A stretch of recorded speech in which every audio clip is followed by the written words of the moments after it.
All right, how's everyone doing? I'm Rich CELENZA. Thanks for tuning in to the Rich CELENZA Show. WTF are you talking about? So, what I want to get into today is actually learning to control your emotions. And I know you might be like, shut up, you're a jagoff. I know how to control my emotions. But I think a lot of times we really don't. And it doesn't mean when I say this that you're going berserk, screaming at people, yelling, fighting. I guess it's more of an internal emotional thing. And it's kind of our behavior, I guess you could say, on almost letting sometimes even hatred control our decisions or what's happened in the past, which I'm not saying you, of course, things you learn in your past you want to incorporate so you don't obviously make the same mistake in the future. Right? I get that. What I'm saying is kind of being what I call huffy puffy or pissed a lot of times regarding a lot of different things coming in and out of your life and aggravating you, I think, more than anything else, because I get aggravated as well. And then when I see other people getting aggravated, then that aggravates me. And then before you know it, I'm aggravating somebody, and it's almost like a chain reaction. And I think it's kind of coming from an Italian background where we almost get louder and louder and louder. So I live in Florida now. I don't live in Chicago, but it amazes me when I go back to Chicago. I'm like, what the? They're screaming at each other. And literally, probably in a day or two, I'm screaming right with them. I catch myself. I'm like, what? I'm yelling more than they are. I'm louder than they are. Now, there's nothing wrong with having emotion and having passion. But I do think letting your anger or previous issues or even issues you're going through now triggers, I guess that's the new word with these young people or whatever, trigger you. And sometimes it's very interesting with me. I have all the patience in the world, I think. I really do for a lot of things. Then I have no patience at all. Like something will trigger me. I'll tell everyone to fucking die. Like get away from it. I'll kill. I mean, I get nuts in my head. Thank God I don't act out that way. But I'll either just want to tell everyone to F themselves. I literally in my head, I almost want to say every time somebody aggravates me, I'm like, before I tell you to go fuck yourself. That's almost how I want to start my sentence. And sometimes I do when I get very aggravated. And I don't care who it is. It could be my daughters. I won't say that to my mother. But my father, anybody, I call going in the black, where I don't care what I say, which isn't always good. I don't know my grandfather from Italy, Joe. Giuseppe, yeah. He, I think, used to have a no-nonsense type of approach. And my father's always like, my father always says he comes off offensive, which I guess he does to a certain degree. I don't see it, but I guess I come off offensive too. So it's interesting because he has no patience really a little bit. And then when I get nuts, then he's trying to always calm me down and going, you got to calm down. I'm thinking, you're always nuts. And now you're telling me not to be nuts. But he's one of those guys too, likes to, he's always like, let me vent, let me scream, let me yell. And I told him, why do I got to keep listening to you vent? If I vented as much as you, you'd be exhausted. You wouldn't want to hear. You don't want to hear me scream at you for any length of time, but you can scream about me or anybody else for long periods of time, which I find kind of funny, but it's a true story. And I think that's regardless what nationality you are. I think we all deal with this within families. And back to controlling your emotions. So what I'm really trying to say here is, if you let your emotions basically take control of your life, you've kind of lose control of your life, if that makes sense. I teach this thing. I actually wrote about it in my book, The Wingman, and I'm teaching it in my program as well, Mastering Self-Confidence, is when I get really nuts and aggravated at something or someone, especially a close friend, family member, or colleague, a lot of times I have to do, I call it a 24-48 turnaround. Instead of outright reacting and getting crazy at that moment, I sit back and say, you know what, just shut up and let's see how this pans out. Because I think a lot of times we trigger ourselves, or we're in an argument, or we definitely do or say or physically even do something sometimes to someone that we regret. And we don't know all the facts a lot of times. And I think we just need to put the brakes on that. And I also used to say, when I was nuts and we used to get in a lot of fights and stuff, and I used to say to people when they would get very emotional or loud or want to fight, I'm like, listen, get a hold of your emotions before I do. And it's kind of a funny, it's a goofy type thing. But I used to really believe if you got very emotional or started to attack me, I looked at you as kind of going to war with me, right? Which is ridiculous a lot of times because all that's going on are verbal battles, I guess, to a certain degree, right? But as time goes on, you realize that you're letting other people control your emotions by them saying a lot of different things to you, but they're really just words, and I get that words hurt. But sometimes we just got to sit back. If somebody is venting on you, you just have to take it. Kind of like what I was talking about my father. There are different times when, you've got to understand or have the patience where other people's emotions are rising or they're very aggravated and you really don't know what they're going through in life. And then for you to all of a sudden attack them at that moment as well, again, do they have the right to scream at you and, get very emotional towards you? Not necessarily, right? Maybe they do. I don't know if you're an asshole or you may have done things to them. Maybe you do. But regardless, you got to sometimes look at controlling your emotions again, where understanding that there's a reason why this is happening, and I call it kind of taking the high road, obviously. But back to controlling your own emotions, the more you can control them, and if you start to study your own human behavior, which I've been doing that a lot lately because I used to get very aggravated. It's the small things, I guess you could say, in public, and it just kind of happened to me lately. I was renting a car in Canada. I was in Montreal, and I speak French, right? And when I travel, my girlfriend helps me, Rhea, which thank God we're like a team, and everything's pretty smooth. We do everything on the apps. We go back and forth. Getting everything now is very, getting a flight or changing a flight, weather conditions. If I get caught in airports, it happens all the time. My planes, they get canceled. I always have delays, especially in December, January, February, even March, with all this bad weather. There's always issues. But it's the little things, again, that trigger me that I'm not saying I lose control, but I'm ready to immediately go to war with somebody, and I almost want to crack them. And I think a lot of men feel like this. They just pretend they don't, right? And I'm not saying every man feels like this, but I think a lot of men that are, I don't know if I'm high-strung or no nonsense, especially maybe I travel so much. And believe me, like I said, I don't expect things to go my way when I travel. There's a million things that could go wrong, including a plane crashing. Even when I get a rental car, I could get in a car accident. Weather, all these different things. My car can't start. The hotel doesn't have my room ready. There's a million things. I'm not going to get into them when you travel. But in this case, so I land, everything's cool, and I go to rent a rental car, and they give me a car, which is great. And I'm leaving, and I got to get a ticket to leave, which I've been there before, and I don't remember this whole thing, so I'm kind of confused because I'm supposed to be leaving. Did I go out the wrong exit? I don't remember this. It was new, I guess. So then I had to grab a ticket to exit. Or normally, if you're leaving from a rental car, you show them your documentation with your license. They take the miles, blah, blah, blah, and they let you go. Or you get your keys inside the airport, and you can just leave. But a lot of the other airports where the keys are obviously inside the car, they regulate that so nobody's stealing cars. I get it. But so I grab my ticket and I go through. Now I go to feed another. I'm confused because then there's another thing. I got to put the ticket in to get out now. I'm like, oh, okay, this is new. So I go over there. And I dropped my headphone here, my audio thing here. So I now pull up and I can see this other ticket spitting in and out, and then it just shot in. I'm like, oh my God, but now I can't go back because people are behind me. And I see two other guys there standing, walking. And I said, hey, is this working? And then they just ignored me and kept walking. I said, okay. I fed my ticket. Guess what? Doesn't work. Just ate it.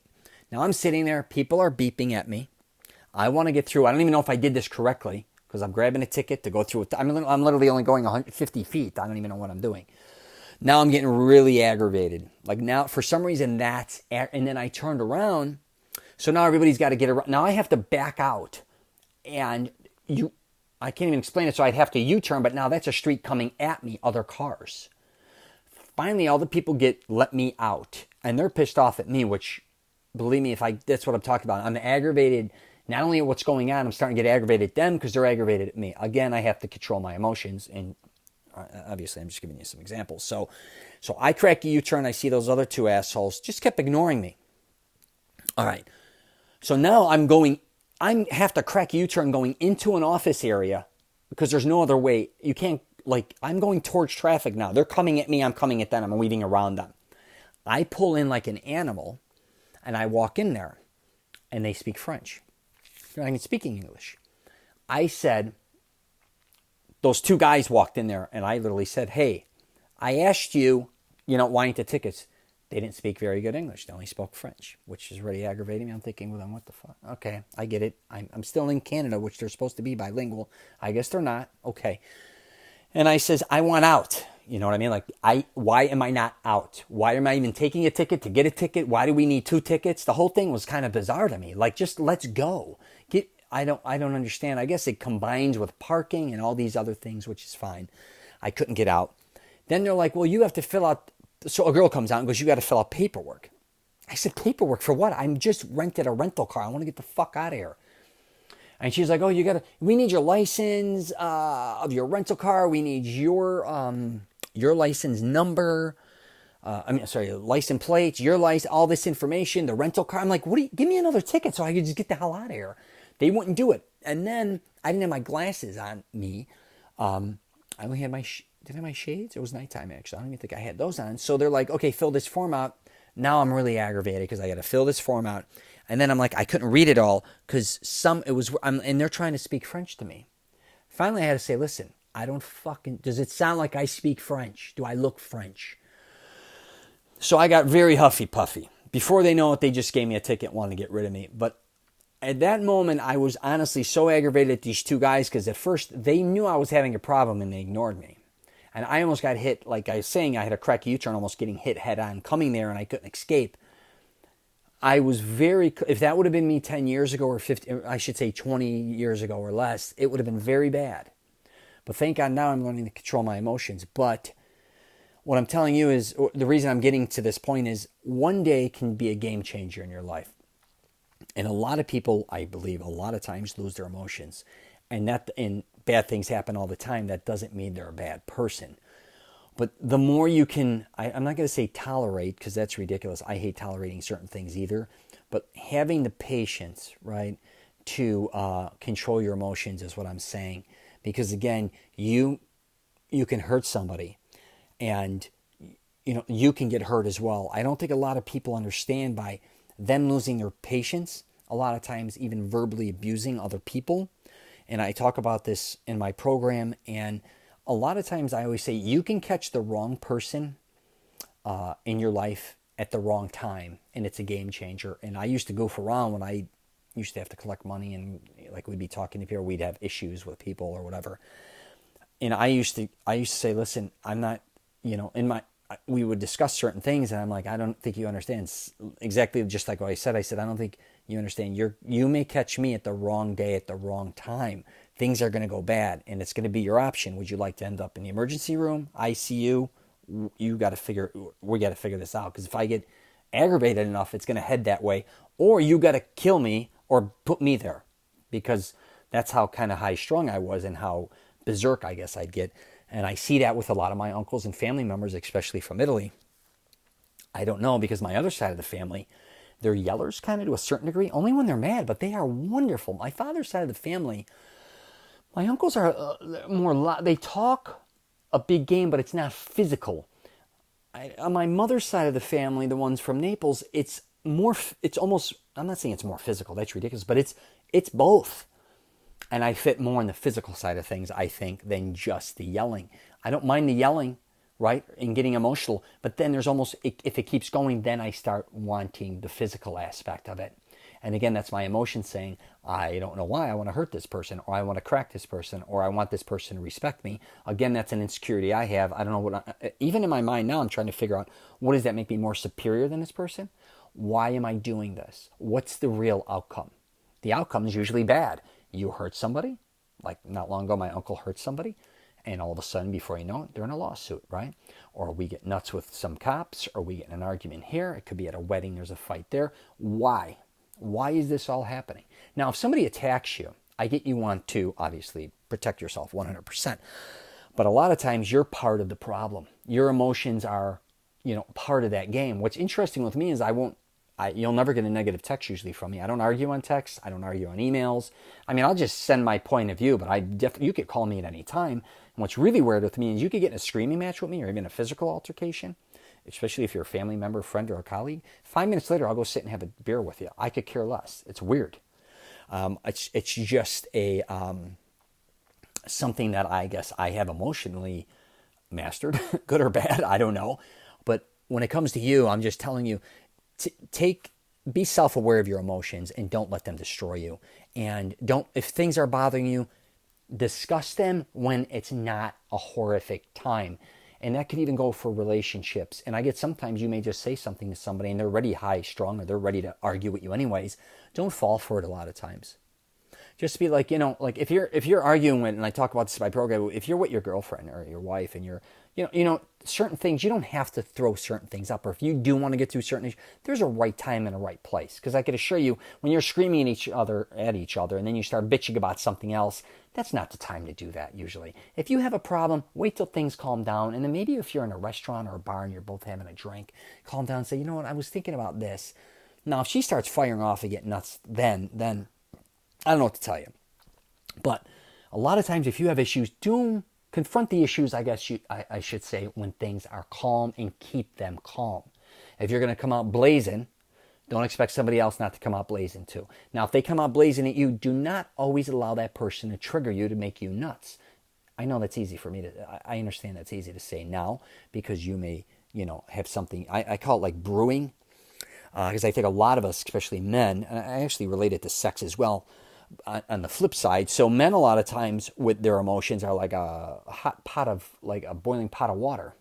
And it's boiling, and it's boiling, right? And it's boiling, and then we just keep waiting. And then eventually we hit that boiling point and it just all spews over and we go berserk. We either start screaming or there's a physical altercation. I say that with women regarding orgasms. That's what they are. Kind of just, they're always, it's boiling the water. You just got to get them there, where men on the other hand are kind of like a champagne bottle shaken up ready to pop their cork, right? But I think with a lot of men, I can't say all men, a lot of us, there's a lot of things brewing there. And it could be something in the past someone did to us. It could be we've been bullied, or it could be anything. And then you watch the news a lot of times and you see, oh, this person did this to this person, or this happened this way. And a lot of it's horrific. But a lot of times I'm sure there's a lot more behind that than people obviously know, right? So when you hear a brother did this to another brother, or you hear this happen, a woman did this to a husband, or a husband did this to a wife, and I'm not with any of that. I'm not saying that that's right. What I'm saying is a lot of times we don't know the backstory to a lot of this stuff. And obviously you see shootings with gangs and all these other things and all these disputes where even physical altercations, shootings, all these different things. Obviously, again, things are kind of controlling. If you're letting your emotions put you in jail for the rest of your life, then I got to say you're fucking nuts. But I have gotten very emotional in my past where I got extremely aggravated, where I was almost in those situations. I've come very close. And like I said, I think what happens is I call it going black, where you don't even know what you're doing necessarily. You just react. You're not thinking clearly. And when you go to that level, or when you start going into that area, it's very dangerous for anyone, right? So try to prevent that. And one thing I will say, venting is good, I think, because if you hold a lot of shit in, you hear all that stress and a heart attack. But I think there's better ways to vent than just screaming. If you're a screamer or a yeller or a verbal abuser, don't expect people not to do that to you as well. And I know most people I know that scream and yell and verbally abuse people, they hate being verbally abused. It's really interesting. Or hate being screamed at. It's almost like, it doesn't make any sense to me. So if you are one of those people that needs to do that to people, I would try to get control of that, because I don't think that's fair to anybody. And also find other ways to vent. If it's working out, if it's taking up an instrument, it could be whatever. Try to learn how to vent, but not like verbally spew things out constantly, or like I said, hurting people, because nobody wants to listen to your shit. Everybody's got their own problems, right? I got a news flash for you. And if you have a problem with somebody all the time, then you either have to weed them out of your life, or you get yourself out of theirs. You have that option. So now I understand we have parents, siblings, maybe even colleagues, friends that maybe you can't get away from. But if that person is always frustrating you, and you can't control your emotions around them, where you're always fighting, arguing, then you have to figure out a solution. It's doing nothing for anyone. And you got to realize all the shit you're doing a lot of times, there's other people around you that you're making uncomfortable, and they don't want to hear your shit either. Even if you're two parents and you're always arguing in front of your kids, you're a jagoff. If it's that bad, you have to come to a decision. that this isn't healthy for anybody, right? And if you're even arguing with your parents all the time or whatever, then talk to them less or get around them less. I find a lot of people love being around drama and misery. So they're full of shit. They always complain that I hate that this person does this to me, or I hate that they're doing this to me, and I hate this and I hate this and I can't stand this. Well, then why do you keep dealing with that, right? Think about that. It's not like someone has a gun to your head all the time, especially in relationships. Jesus, especially if you're not married to someone and you keep tolerating their bullshit, then it's on you, not anyone else. So I'm going to wrap it up there. Yeah, definitely don't let people take control of your emotions, or try to control your emotions the best you can. And everybody has good days, bad days. I say it. I don't care. You're going to have good days, good weeks, bad weeks. I talk about it all the time. Good months, good years, bad years. You're going to be in good relationships, bad relationships. Some people are going to love you. Some are going to hate you. I don't give a shit who you are. So don't take every damn thing so personal, right? Life's too short. Move on. Be around the ones that love you. And in my opinion, if you like yelling and screaming, and there's a difference between having fun and yelling and arguing, or proving your point, right? But it's when you start belittling people, or you start really truly starting to hurt their feelings. And there's a big difference, and hopefully you know that. So, all right, if you get a chance, you can check out my YouTube channels. I'm also on, Facebook, Instagram, LinkedIn, and Twitter as well. So, and I also, like I mentioned a little bit, I have a Mastering Self-Confidence program. It's to help men find the woman of their dreams, even if they've been through a bad breakup or divorce. And I go through a lot of shit on there. And just so you know, when I'm shooting these podcasts, I don't edit them at all. I just let it go. If I say something stupid, I don't give a shit. It's really from the heart. If I say something that offended you or whatever, I'm sorry. I'm not here to offend people. I'm just here to give you my opinion on what I've been through and truthfully who I am as a person. And if that turns you off, I get it. If you kind of dig it, that's cool too. Reach out and connect, because I love connecting with people. And that's really about it. All right. Take care. And if you're traveling, safe travels.